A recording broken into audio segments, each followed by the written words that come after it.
Suriah sukses cegat roket Israel di wilayah udara Damaskus.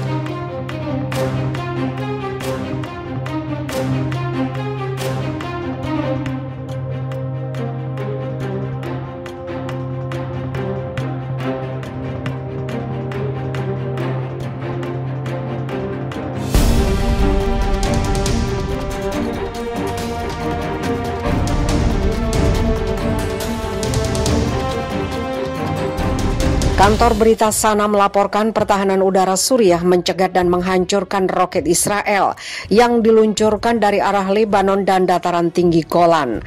Roket tersebut menuju ibu kota Suriah, Damaskus pada Kamis 8 April waktu setempat. Laporan Sana mengutip militer mengatakan bahwa serangan Israel melukai 4 tentara dan menyebabkan kerugian materi. Sekitar pukul 12.56 hari ini, musuh Israel melakukan serangan udara dengan semburan roket dari arah wilayah Lebanon yang menargetkan beberapa titik di sekitar Damaskus. Pertahanan udara kami menghadapi agresi dan menjatuhkan sebagian besar roket, kata Sana dikutip laman Al Arabiya Kamis 8 April. Sebelumnya, TV pemerintah Suriah melaporkan bahwa ledakan terdengar di ibu kota Suriah, Damaskus. Media pemerintah Suriah menyiarkan rekaman dari apa yang dikatakan sebagai pertahanan udara yang ditembakkan. Dengan cahaya terang terlihat menembak di langit malam. TV Al-Manar Lebanon mengatakan korespondennya melihat roket pertahanan Suriah mengejar sebuah pesawat militer Israel di daerah perbatasan. Setelahnya, ledakan terdengar di seluruh Lebanon. Militer Israel tidak segera mengomentari serangan terbaru itu. Israel secara rutin melakukan serangan di Suriah, sebagian besar terhadap target yang berafiliasi dengan Iran. Ini dikatakan Israel sebagai upaya untuk mencegah musuh bebuyutannya mengamankan pijakan lebih lanjut di sepanjang perbatasannya. Iran memiliki anggota militernya sendiri serta milisi dari berbagai negara yang berperang dengan milisi yang didukungnya yang ditempatkan di seluruh Suriah pada Januari. Israel mengatakan telah mencapai sekitar 50 target di negara tetangga itu pada 2020. Tentara Israel telah melakukan ratusan serangan udara dan rudal di Suriah sejak Perang Saudara meletus pada 2011. Israel menargetkan pasukan Iran dan Lebanon serta pasukan pemerintah. Israel panik sebut senjata nuklir Iran siap digunakan pada 2023. Menteri Energi Israel Yuval Steinitz memperingati seluruh dunia tentang kemajuan nuklir yang ada di Iran. Pada Selasa 2 Februari 2021 kemarin, ia menyatakan bahwa negara Iran hanya memerlukan waktu singkat sebelum senjata nuklir miliknya siap digunakan. Steinitz menjelaskan bahwa senjata nuklir di Iran akan siap digunakan hanya dalam waktu kurun dari 2 tahun lagi. Dikutip pikiranrakyat.com dari Anadolu Agency, Steinitz menjelaskan bahwa persiapan senjata nuklir Iran saat ini sedang memproduksi bagian uranium. Hanya perlu waktu 1,5 tahun bagi Iran untuk memproduksi uranium yang cukup untuk kemudian menyiapkan senjata nuklir mereka. Untuk persenjataan nuklir, waktu yang dibutuhkan hanya 1 atau 2 tahun saja, kata Steinitz dalam penjelasannya. Steinitz juga memuji mantan Perdana Menteri Israel Benjamin Netanyahu dan mantan Presiden Amerika Serikat Donald Trump karena berusaha melemahkan tujuan Iran untuk memproduksi senjata nuklir. Penarikan Donald Trump dari kesepakatan nuklir telah melemahkan Iran, tuturnya lagi. Pejabat senior Israel termasuk Netanyahu dan Kepala Angkatan Darat Aviv Kozavi telah memperingatkan Washington untuk tidak kembali ke perjanjian nuklir 2015 dengan Iran. Kebijakan tersebut ditarik oleh pemerintahan Trump pada 2018.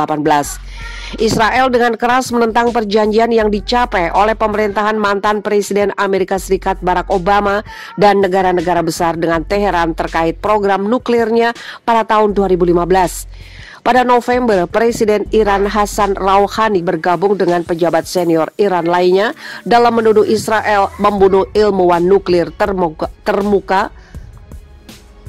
Pada November, Presiden Iran Hassan Rouhani bergabung dengan pejabat senior Iran lainnya dalam menuduh Israel membunuh ilmuwan nuklir terkemuka Mohsen Fakhrizadeh.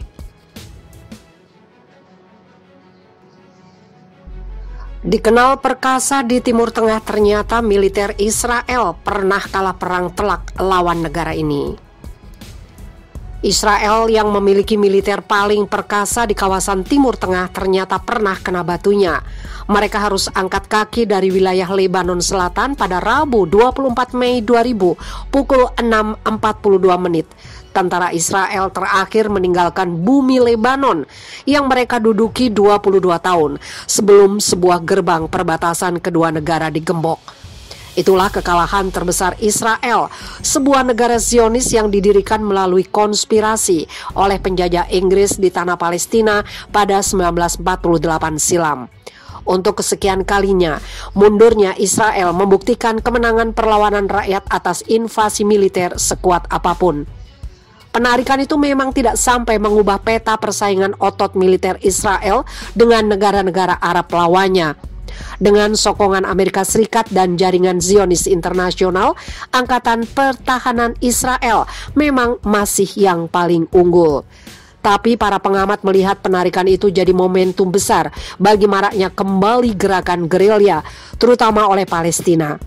Ini pertama kali Israel kalah perang, tapi sebenarnya kekalahan ini sudah terjadi lama sejak mereka menginvasi Lebanon Selatan, kata pakar sejarah militer Martin van Creveld Selasa 4 Agustus 2020.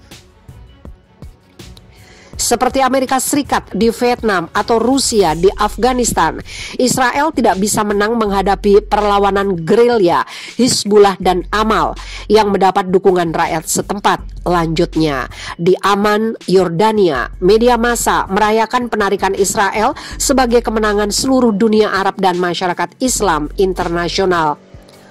Waktu 22 tahun yang penuh darah tumpah, kepedihan, serta kepahlawanan telah berubah jadi kemenangan. Bukan hanya bagi rakyat Lebanon dan perjuangan Islam, melainkan juga bagi dunia Arab. Dari Laut Tengah sampai kawasan Teluk, dari Tangier sampai Jakarta, tulis koran Al-Dustor. Menurut Creveld, sukses besar gerilyawan Hizbullah dan Amal dalam melengsarkan Israel dari Lebanon akan memberikan inspirasi baru bagi rakyat Palestina yang masih merasakan pahitnya dijajah Israel. Ia memperkirakan akan marak gerakan intifada atau gerakan perlawanan di tengah suramnya nasib pembicaraan damai Palestina-Israel. Benar saja, pagi-pagi pemimpin Palestina Yasser Arafat kemarin menagih janji masyarakat internasional melalui resolusi DKPBB 425 1967. Isinya agar Israel mengembalikan seluruh tanah di kawasan Timur Tengah termasuk tepi barat Sungai Jordan dan jalur Gaza Palestina yang dirampas Israel dalam perang pada tahun itu.